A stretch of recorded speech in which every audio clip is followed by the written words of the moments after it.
নিরাপত্তা তল্লাশি শেষে কর্মীরা প্রবেশ করছেন কারখানায়। ৬টি প্রতিষ্ঠানের মাধ্যমে ৩,০০০ মানুষের ভাগ্যের চাকা বদলে দিয়েছেন শহীদুজ্জামান মোহন পাটোয়ারি।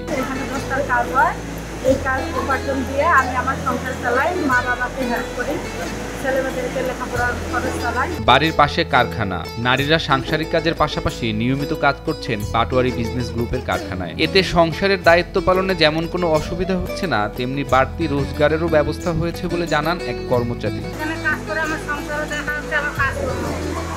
আমি এখান থেকে বাড়িতে যাই, 8টার সময় রান্না বান্না করে আমার সন্তানদেরকে খাওয়াই, তারপরে আমার এইখানে মনে করেন সব কিছুই হচ্ছে। আর বাইরে গেলেও তো আমার এটা হবে না, আমার খালি পরিবার, আমার নিজেকে নিয়ে বাইরে থাকতে হবে, আমার স্বামী সন্তান এগুলো দেখা হবে। গ্রামের মেয়েরা আসছে, ওদেরকে আমি সম্মান করতে পারবো, বাইরে কি ওরা যাবে না। এখানে কাজ করে আমি মেয়েকে দিয়ে দিলাম, আমার সংসারে আমি ভালোই উন্নত করি। সংসারের অভাব দূর করতে গ্রামীণ নারীরা অক্লান্ত পরিশ্রম করছেন। নিজের কিংবা পরিবারের স্বপ্ন পূরণে কাজ করছেন কারখানায়। মোহন পাটোয়ারির মতো কর্মী বান্ধব মালিক পেয়ে বেশ সন্তুষ্ট শ্রমিকরা। সবার মনে করেন যে অভাব নেই, অনেক কিছু সুযোগ সুবিধা পাই আমরা। আমাদের এই তেতলা বাড়িতে থাক, এই জন্য আমরা এখন সবাই সুখে আছি। আমার সংসারের অভাবের কারণে আমি এখানে কাজ করি, যে আমি যে হিসাবে কাজ করিয়া আমার সংসারের অভাব নানান বেশি হয়ে গেছে, আমার সংসারে কিন্তু আরো নাই।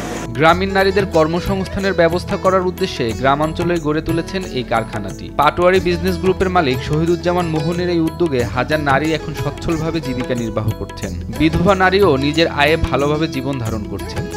অভাব, স্বামী অসুস্থ ছিল, স্বামী মারা গেছে, হঠাৎ তো স্ট্রোক হয়েছিল, এই কারণে এখানে কাজ করেছি।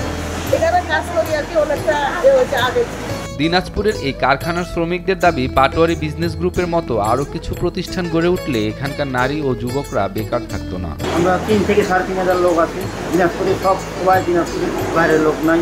এখানে দিনাজপুরে আরও যদি একটা ফ্যাক্টরি হইতো খুব ভালো হইতো। দিনাজপুরের লোকের মনে সব সুবিধা এখানে। 3-4 পরিবার মানে কি একটা লোকের পরিবারের নিচে 5টা করে লোক আছে, সবাই চলে সচ্ছলভাবে।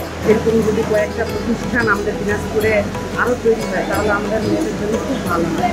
মেয়েরা বাড়িতে বসে না থেকে কর্ম করা অনেক ভালো। এমন প্রতিষ্ঠানের জন্য দিনাজপুরের অসহায় নারীদের ভাগ্যের চাকা খুলে গেছে বলে মন্তব্য করেন শ্রমিকরা। বর্তমানে এই অঞ্চলের মেয়েরা কাজের সন্ধানে ঢাকায় যাচ্ছে না বলেও দাবি করেন তারা।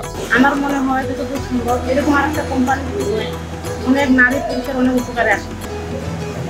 কারণ হচ্ছে এখানে আমরা বাড়ি থেকে যাওয়া আসা করে যেটা পাই স্যালারি, সেটার সংখ্যায় অনেক সচেতনতা আছে, এবং এই সচেতনতার কারণে অনেক সংখ্যার অভাব দূর হয়।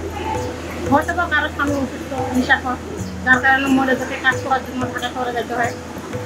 আমরা এখান থেকে করিয়া বাড়ি থেকে যাওয়া আসা করি, এখান থেকে কাজ করে যাওয়ার পর ছেলে মেয়ে স্বামী সন্তান নিয়ে বাঁচতে পারি, সঠিকভাবে সংসার পরিচালনা করতে পারি, বাইরে যাওয়া টেনশন লাগে না। 1989 সালে শহীদুজ্জামান মোহন পাটোয়ারির পিতা আবুল হোসেন পাটোয়ারি ছোট একটি ময়দার মিল নির্মাণের মাধ্যমে এই কোম্পানির যাত্রা শুরু করেন। তখন কর্মচারী ছিল মাত্র 7 জন। 25 বছর পরে সেই ছোট্ট কারখানা এখন শিল্প কারখানায় পরিণত হয়েছে। 1989 সালে প্রথম একটি ছোট আকারের ময়দার মিল দিয়ে এই কোম্পানির যাত্রা শুরু। পরিশ্রম, একাগ্রতা আর মানুষের ভালোবাসা তিল তিল করে গড়ে ওঠার স্বপ্ন উনি দেখেছেন। সেই স্বপ্নের সাথে আমি হয়তো সহযোগী হিসাবে ওনার সাথে ছিলাম। বর্তমানে এই কোম্পানির 6টি প্রতিষ্ঠান রয়েছে। শ্রমিকের ন্যায্য মজুরি আর তাদের সঙ্গে ভালো সম্পর্ক বজায় রাখায় আজ এই প্রতিষ্ঠান মাথা উঁচু করে দাঁড়াতে পেরেছে বলে মনে করেন শহীদুজ্জামান মোহন পাটোয়ারি। যতগুলি ব্যবসা করি না কেন, রিজিকের মালিক সৃষ্টিকর্তা, আর ভালোবাসা হলো শ্রমিক, কর্মকর্তা, কর্মচারী এবং মালিকের পক্ষ সকলে মিলে ভালোবাসা দিয়ে কিন্তু প্রতিষ্ঠানটা নিতে পারে। যে প্রতিষ্ঠানের মাধ্যমে প্রত্যক্ষ পরোক্ষভাবে প্রায় 3-4 হাজার লোকের কর্মসংস্থান হয়েছে। যে প্রতিষ্ঠানের মাধ্যমে দিনাজপুরের অর্থনৈতিকভাবে চেষ্টা করা হচ্ছে অবদান রাখা। মানুষের ভালোবাসায় এই প্রতিষ্ঠানটি আরও হয়তো তিল তিল করে এগিয়ে যাবে সকলের দোয়ায়।